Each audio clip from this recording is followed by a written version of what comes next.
परमेश्वर ने 600 वर्ष पहले कहा था। वेद पढ़े पर वेद न जाने, ये बाँचे पुराण 18। और पत्थर को ये पत्ते खुआवे, भूल गए सिरजनहारा। वेद पढ़े भेद नहीं जाने, अरे ये बाँचे पुराण 18। और क्या कहेगा पता नहीं, पुराणों में क्या लिखा हुआ है। ब्रह्मा जी अजरो अमर हैं, सर्वेश्वर हैं, महेश्वर हैं, इनकी कोई माता पिता नहीं, यही समृद्ध शक्ति है। और ये जन्मते मरते नहीं। और पुराणों में लिखा है ये जन्मते और मरते हैं, इनका तो जन्म और मृत्यु होती है। यही अपनी देवी पुराण आपको स्पष्ट करेगी। पुणात्माओं, जब तक हम अपने उन पवित्र सदग्रंथों से स्वयं परिचित नहीं होंगे तो हमारे अंदर जो जमा हुआ ये युगों युगों का लोक वेद या दंत कथा अटे नहीं। और इसके हटे बिना भगवान की रुचि बढ़े नहीं तो हमारी इन्हीं में आस्था पड़ी रहेगी। तो दास का उद्देश्य यही है कि आपको रूबरू करा दूं ताकि आप प्रत्यक्ष प्रमाण देखकर भगवान को पहचान सकें और ज्ञान समझ सकें। और ज्ञान समझ में आ गया फिर तो ये परमात्मा की महिमा बच्चा बच्चा गाया करेगा। और कोई भी नो कहेगा कबीर इज गॉड, अब तेनों क्या छोड़ किसने कबीर गॉड बना दिया, देख लो भाई, सुन लो, ये उस कबीर दानक न भगवान बतावे। यानी 1000 लाख करोड़ आदमी ये कहने वाले मिलेंगे। और फिर क्या होगा, एक भी विरोध करनिया नहीं होगा। वो न्यू कहेंगे कि हमें भगवान कबीर इज गॉड। भाई कबीर तो परमात्मा थे, यही पूर्ण ब्रह्म थे।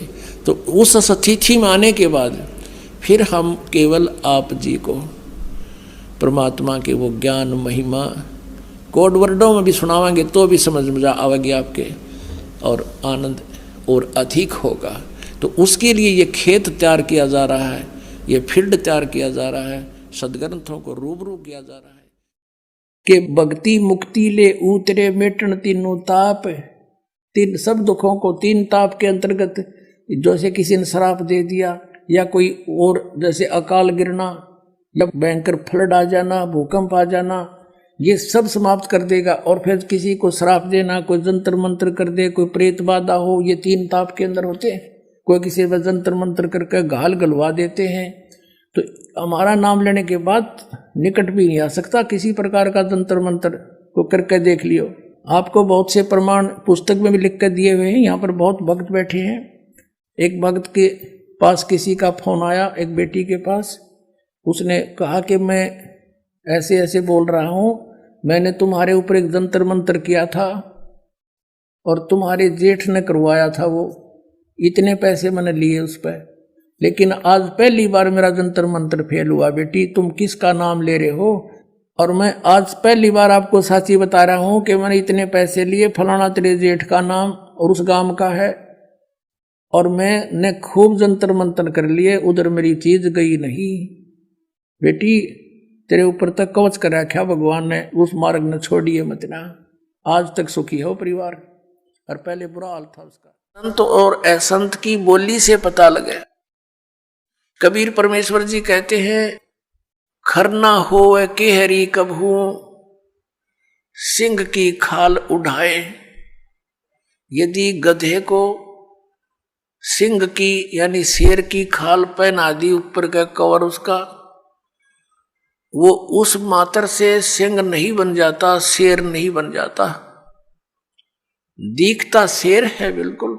एक समय एक कुमार ने कुबद सूझगी, उसने कितने कोई शेर की खाल पाएगी पड़ी हुई, शेर मरा पा गया, उसने वो खाल खोल तार तोड़ लिया उसकी कितने काट पीट के, और उसने अपने गधे पर डाल दी, पूरी फट कर दी, और उसको रात के समय खेतों में छोड़ दे। वो जाके किसानों की फसल खावे, रखवाले देखे चांद की चांदनी में निकट जावे, क्या बढ़ गया क्या आ गया, देखे वहां पर शेर खड़ा फसल खा रहा, शेर सिंह, तो वो भाग ले बुरी तरह, गाँव में आकर रुक गए, मर गए, शेर आ रहा शेर आ गया।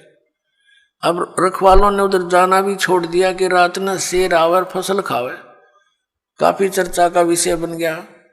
एक दूसरे कुम्हार को पता चला कि भाई शेर फसल तो खा नहीं सकता, देखते हैं कोई गधे पर खाल ना डाल रखी हो किसी ने। उसने सोचा कि भी चल पहचान करते हैं, गांव वालों से कहा भी चलो आज शेर पकड़ते हैं। वो कहने लगे नहीं भाई नहीं, उधर नहीं जाना। वो कहने लगा भी चलो तुम मेरे साथ चलो, वृक्षों पर बैठ जाना ऊंचे चढ़कर। वो 2-4 गधे ले गया अपने, और जहां वो शेर आता था उसी के आसपास वो गधे छोड़ दिए, और वो बैठ के ऊपर वृक्षों पर। अब डर उसको भी था, कुमार को भी, कहीं सचमुच एक शेर ना हो, चलिया तो पहचान हो जाएगी, बेगा गधे ने खा लेगा और क्या होगा। तो थोड़ी देर के बाद उन गधों ने अपनी बोली बोली, हू करने लगे।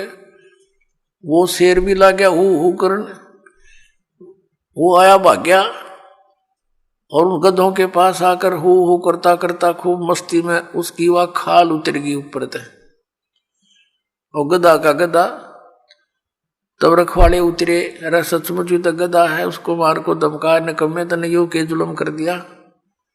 तो पुण्यात्मा परमात्मा कहते हैं कि गधे की और शेर की पहचान उसकी आवाज से होती है। वो भी हू करता है, जब कहने लगे वही यू तो गधा है, शेर को नहीं, शेर की आवाज है कोई ना, वह बोली ही नहीं है शेर वाली। तो इस प्रकार संत और असंत का ज्ञान उसके वचनों से, उसके सत्संग से, उसके ज्ञान से होता है।